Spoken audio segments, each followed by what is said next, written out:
How's it going, everyone? I just got 11 minutes into this video and then completely fucked up my words.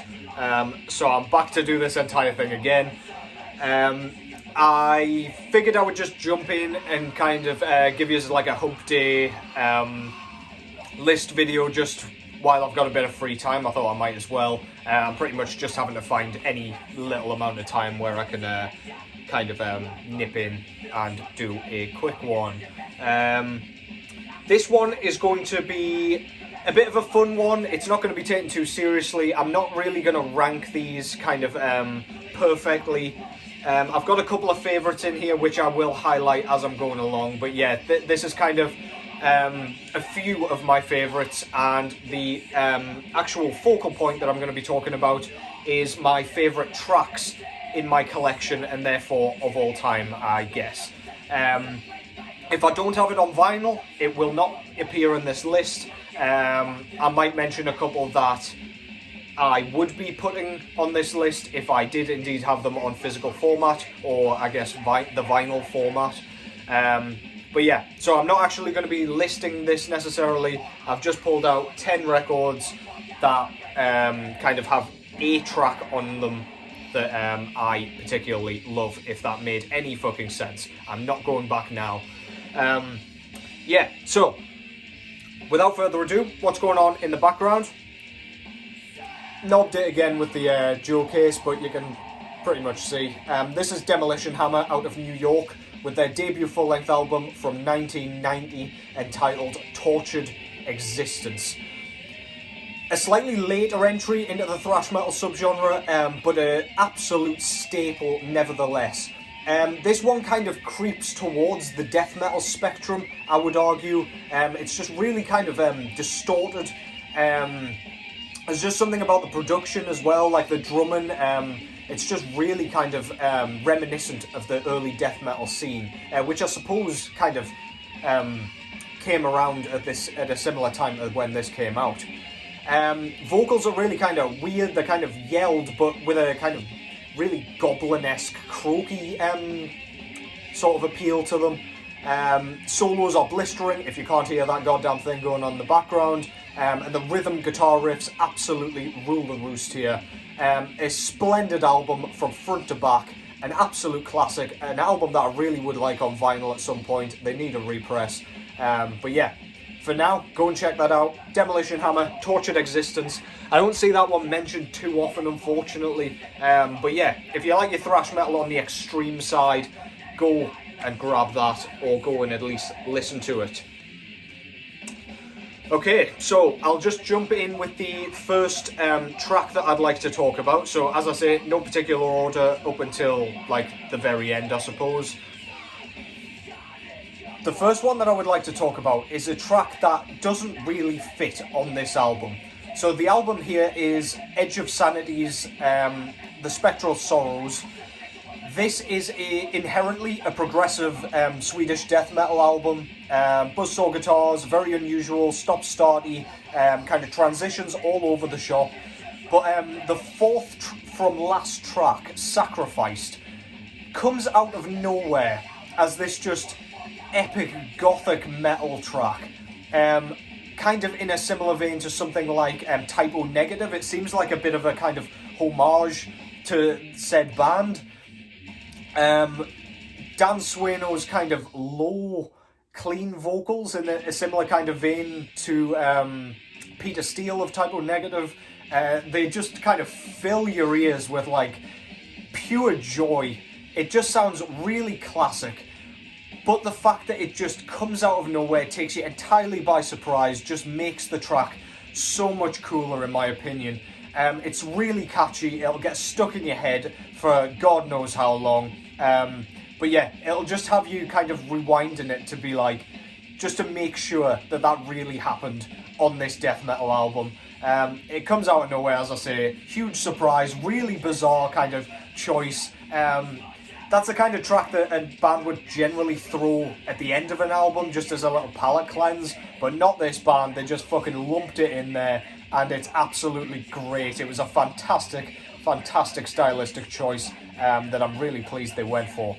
Edge of Sanity, Sacrificed from the album, The Spectral Sorrows. Go and check that out. So good. Such an underrated album as well. The next track that I want to be talking about is on an absolutely classic album.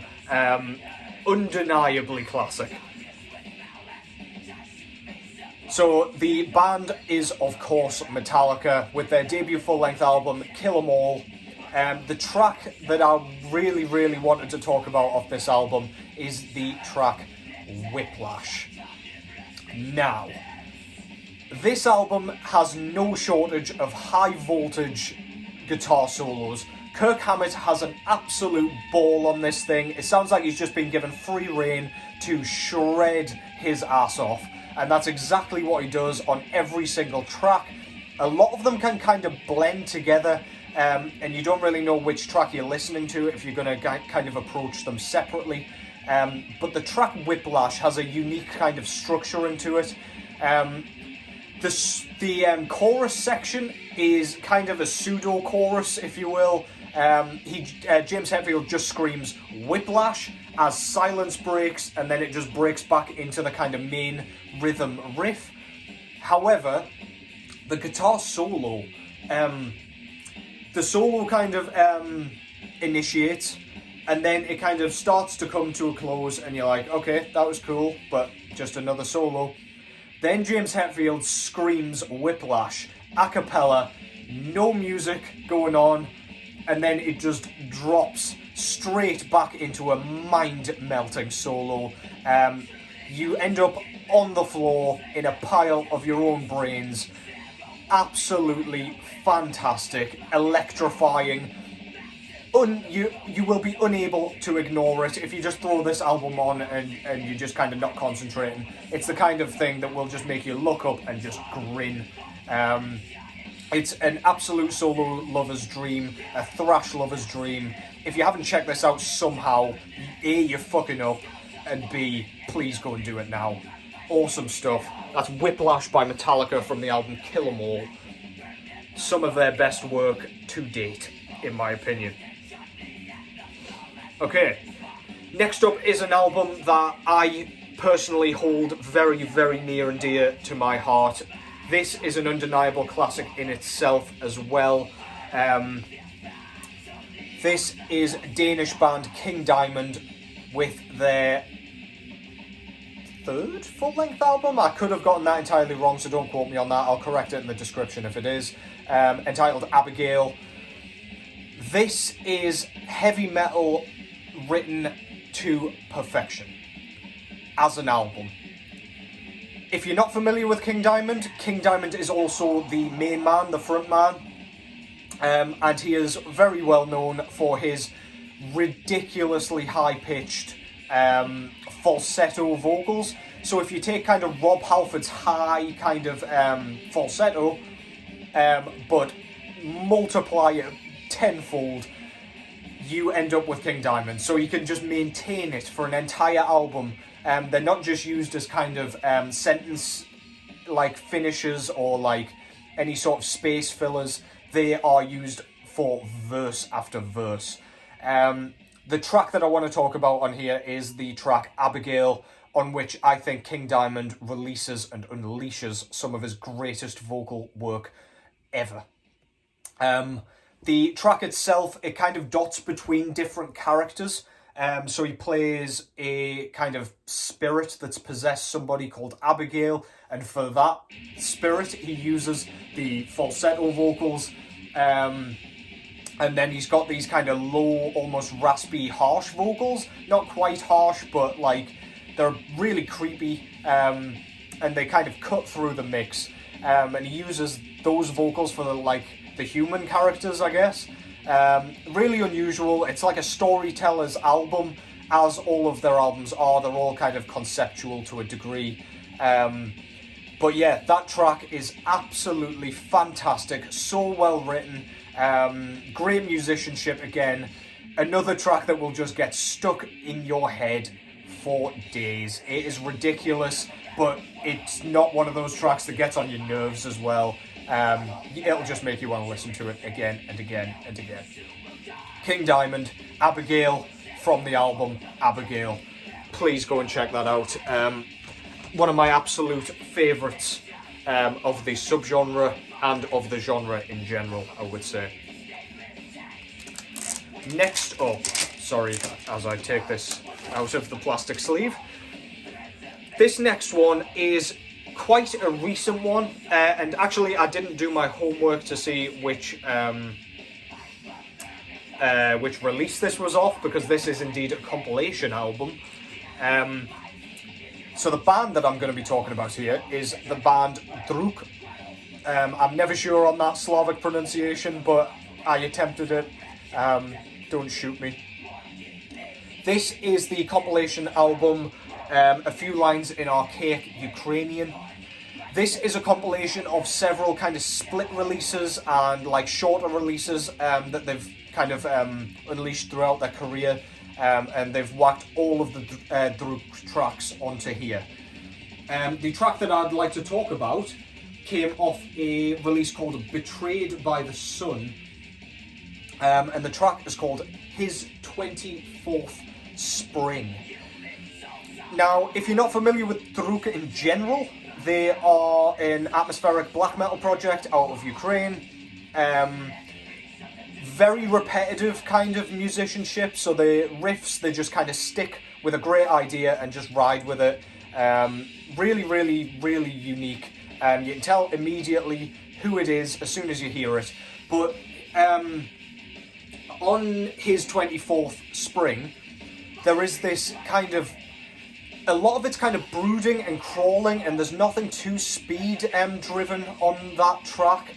But there is like an amazing, and I mean absolutely incredible, kind of hi-hat 16th note section, where it comes out of nowhere, and it's just like little and delicate and really subtle, but it just makes the track for me.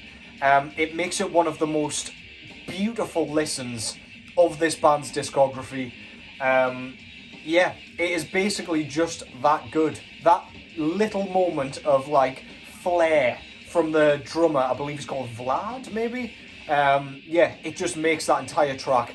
But the atmosphere that's created through the kind of slower kind of building moments, as well as that incredible, incredible drumming, just makes this an absolutely stunning, stunning listen.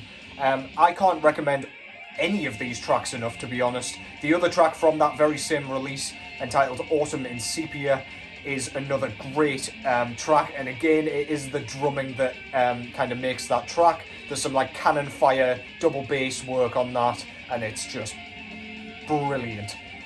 If you like drumming and you like the sound of kind of a bit of delicate cymbal work, then please go and check this out. The ride cymbal work's excellent as well. Yeah, if you like this band, you'll like that track. But I might just have introduced you to a very, very niche avenue of their discography there. So, next up, we've got a band that I could have mentioned several tracks from this band, and I probably will in later kind of videos to come. But the track I've picked as my favourite from this band sits on Scream Bloody Gore. This is Florida's Death, obviously, and the track that I'm going to be talking about here is the track Torn to Pieces, which is the 8th track on the album. The riff that appears on that thing is so groovy and so bouncy and so ridiculous, it almost gives off like a cartoonish vampire kind of style to me. I don't really know why, but it just makes you want to bob along. It's really unusual considering how aggressive a lot of this album is. Chuck's vocals on this are so piercing and raspy and grating that it almost feels like your ears are bleeding afterwards. He sounds in excruciating pain. The guy sounds like he needs help. The solo on that thing as well just kind of ends the track beautifully. It's one of those solos where you know it's off a certain track. It's not just kind of mindless twiddling. Yeah, I can't say enough good things about that track. There are so many bangers on this thing, but Torn to Pieces is one of those like infectious kind of bops that Death were kind of known for. There's a chorus section on that thing, and again, instantly recognisable. An absolute classic from front to back, but that is my favourite track on the album, and arguably my favourite Death track of all time as well. I'm going to pick up the pace a little bit here, as long as I don't kind of go off on a rambling tangent, as I normally do. This next one, it can't be too surprising to anybody, but it exists on this one. This is Amigo the Devil, with his debut full-length album, Everything Is Fine. The track in question is entitled Hell and You. So that track, it's kind of basically just Amigo talking about a love interest, but like he's taking things to the extreme. So a lot of the lyrics are like, I should really mention what the genre is first actually. He plays kind of murder folk / country music, so it's quite kind of easy listening as things go. It's mostly acoustic. There's a bit of banjo in here and there, and Amigo's got a very distinctive, very kind of pretty, clean voice. So as I'm saying, so the lyrical themes are kind of what makes this guy so good to me. And Hell and You, it's about a love interest, and he's talking about kind of climbing in bed with her, like even if it was covered in blood. He's saying he'd go to hell with her, basically, he'd rot in hell. He's just taking everything to the absolute extreme. He's talking about his burning love for this woman, I assume woman, and his burning desire just to be with her all the time. It's one of those kind of soppy songs that are kind of put into a sort of humorous, a bit of a darker kind of cloak, if you will. It's kind of veiled in a bit of darkness and a bit of kind of laughter. And that's what I love about Amigo the Devil, man. The lyrics hit home, but they're also just obscene and hilarious. I can't recommend this guy enough. It's kind of hard to explain how much I love his music if you couldn't tell by that absolutely nonsensical description there. But fucking great track. Could have picked any number of tracks off this thing. But yeah, I absolutely love Hell and You. It just makes me happy. It makes me smile. It makes me wince with kind of cringe. It's brilliant. Go and check it out. Amigo the Devil, Hell and You. Right. Next up, we've got something completely different. It's an album and a band that I've shown before. This is Germany's Ahab, funeral doom band, playing kind of nautical funeral doom, they like to call it, with their debut full-length album, The Call of the Wretched Sea. The track in question, Old Thunder. That thing is described perfectly by the actual title of the track. Really, really crushing, earth-rumbling vocals. Really deep, like chasm deep. Really gurgly and almost sounds like he's burping. He sounds like some sort of sea deity that's just been angered. The actual riff on this thing that kind of comes in after the kind of long, like, ambient intro is, like, honestly, if you have any cracks in your wall or in a ceiling or anything like that, in the room in which you are listening to this, be careful with how loud you play this, because that riff will shake the room until the cracks split further. You will be left kind of in Cleveland, Cleveland's house off Family Guy where he falls out the bath. It will just look like that. It's absolutely crushing. It's tectonic moving. I don't know what else to say. The kind of guitar tone brings across such an atmosphere. It just sounds like you're in a storm in the middle of the ocean on a tiny boat, and you're just about to be crushed into oblivion by the waves. I can't say enough good things about that track. It's it's absolutely mesmerizing. The kind of chanted vocals later on as well are splendid. It's incredibly well written, despite how kind of monotonous the vocals can come across as. Yeah, I love this band, I love this album, and I love that fucking song. Go and check it out, Old Thunder by Ahab from The Call of the Wretched Sea. Right, down to our last three now. And I've kept this band until later for a reason. I just had to include it. Led Zeppelin, with Led Zeppelin 4, and the track in question is When the Levee Breaks. Now, if you don't know kind of how much I love drums and drumming and the sound of drumming, then listen up. John Bonham was an absolute genius when it came to drumming. His kind of famous Bonham triplets, and his really complex playing is kind of world-renowned. When the Levee Breaks is one of those tracks, a bit like kind of In My Time of Dying from Physical Graffiti and the Wanton song. In a similar vein, it's kind of produced so that the snare drum is so loud and the bass drums come through the mix so clearly. It just gives it like a darker atmosphere because it's a bit slower, it's a crawling one, it kind of makes you want to bob your head. Just outstanding work. Robert Plant's vocal performance on that thing is so kind of prominent and heartfelt and kind of visceral.